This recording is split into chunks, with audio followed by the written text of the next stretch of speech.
The year is 1981 and a new machine is released by Sinclair, called the ZX81. This was a vast improvement over the ZX80, with 8K ROM, 1K RAM and a 3.5 MHz processor. Yes, maybe it was still tiny spec for the time, and yes, maybe it couldn't produce colours, but at least the ZX81 could do more than one thing at a time, and so wouldn't blank the screen each time you pressed a key. But it was the price that was a real winner with the machine, being £69.95 ready built, or £49.95 as a kit. It was cheap enough for anyone who was curious about the new world of computing. The machine went on to be a huge success. There are a few notable games made for the ZX81, such as 3D Monster Maze, a wonderful 3D maze which had you fleeing a T-Rex, released in 1981. Flight Simulator, released in 1982, one of the world's first flight simulator games, and Mazogs, also released in 1982. Over in Commodore in 1981, they released their new home machine called the VIC-20. It was a lovely little machine with good game-playing abilities for the time and price bracket. Notable games such as Cavern Fighter and Miner 24-9er, a game which would inspire a certain Matthew Smith to write a pseudo-unofficial sequel called Manic Miner on the Spectrum. In the business world, in 1981, IBM finally decided to build its own home PC to rival the Apple II, because more and more of their customers were buying Apple IIs to do more and more in the office. Knowing that they had to make something quickly, IBM agreed to buy off the shelf, not making any of the hardware and merely putting it all together. It was this open system which would allow Compaq in 1982 to reverse engineer the system and so produce their own compatible IBM machine. This year in 1981 the world saw its first video game magazine called Electronic Games. This was quickly followed by Computer and Video Games, or CVG for short. In 1982 the world was treated to a number of classic home consoles being released. First was the CBS ColecoVision, a lovely machine made all the better by a swathe of accurate home arcade conversions of some of the best games of the time. Notably there was Mr. Do, Donkey Kong and Zaxxon released.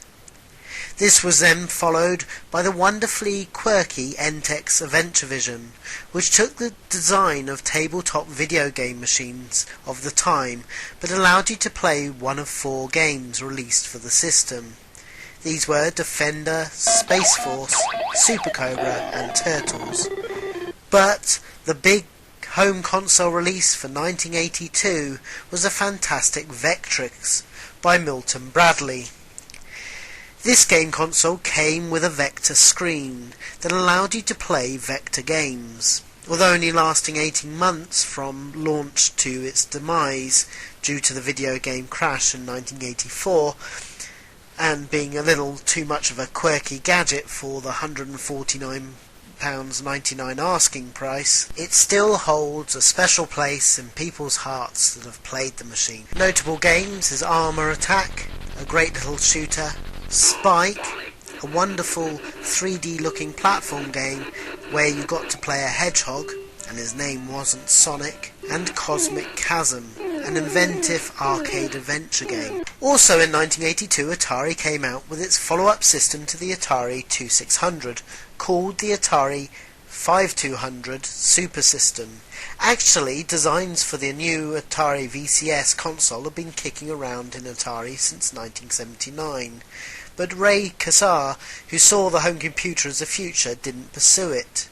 So in 1981 Atari attempted to make a new computer to rival the Intellivision, but finding it far too difficult to program, they then decided instead to adopt the 1979 plans they'd originally put together, dubbing the machine as PAM, which they named after a lady employee, and also it stood for Personal Arcade Machine. The console was huge, especially when comparing it to the Atari 2600. I suppose the modern equivalent comparison would be compared to the original Xbox. The machine only sold modestly well, with most gamers not liking the new control pad, which was horrendous to use for a lot of games. They also felt it didn't offer enough of an upgrade when compared to the Atari 2600. In 1982, the arcades was another stunning year, packed full of gaming goodness, and yet again it was Namco's year. First we have Pole Position by Namco. It was actually published by Atari in the rest of the world, but made by Namco. The game had you race your Formula 1 car around numerous tracks around the world. But what was amazing for the game was the graphics with the behind car viewpoint and great handling, with which racing games ever since have copied the pole position mould. There was another classic by Eugene Jarvis, this time called Robotron 2084, and it's considered by many to be the best game of all time.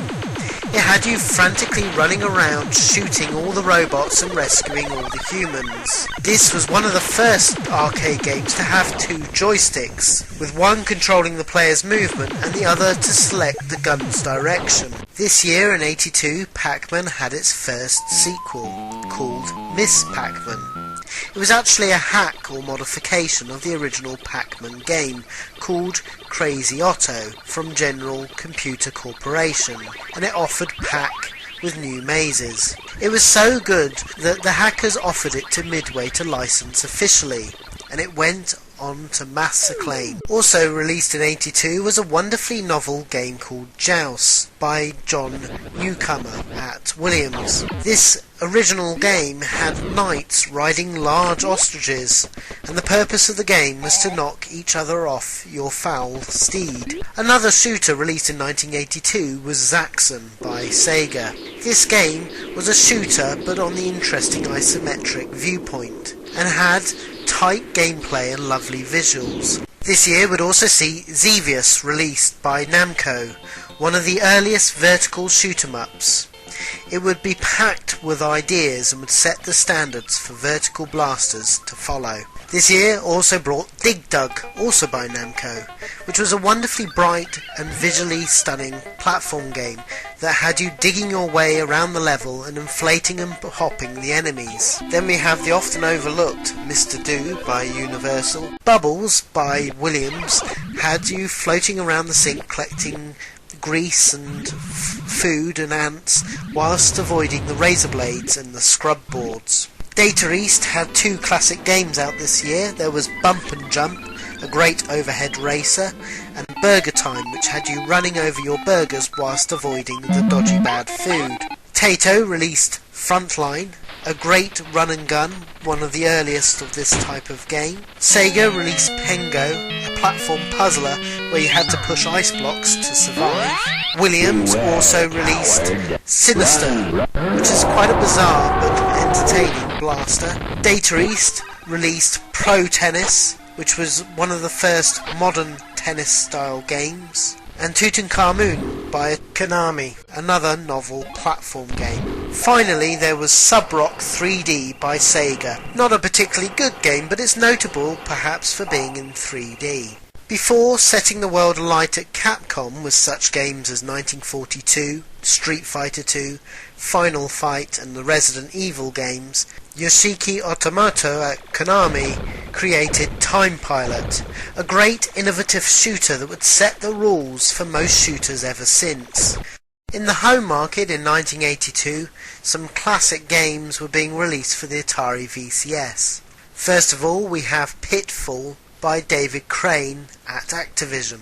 Pitfall was one of the first modern platform style games, and it came about when David Crane thought wouldn't it be good to be able to control a stick figure on the screen. Also this year in 1981 and 82, Howard Scott Warshaw was the new toast of Atari, releasing two great games for the Atari 2600. First of all, there was Jaus Revenge, a thoroughly enjoyable blaster where you controlled a fly called Yar. And he also created Indiana Jones Raider of the Lost Ark, one of the first licensed games ever released, and a thoroughly enjoyable arcade adventure, being absolutely massive and intricate for the time. Well, I hope you enjoyed part 6 and look forward to part 7, where we talk about the Battle of the Schoolyard.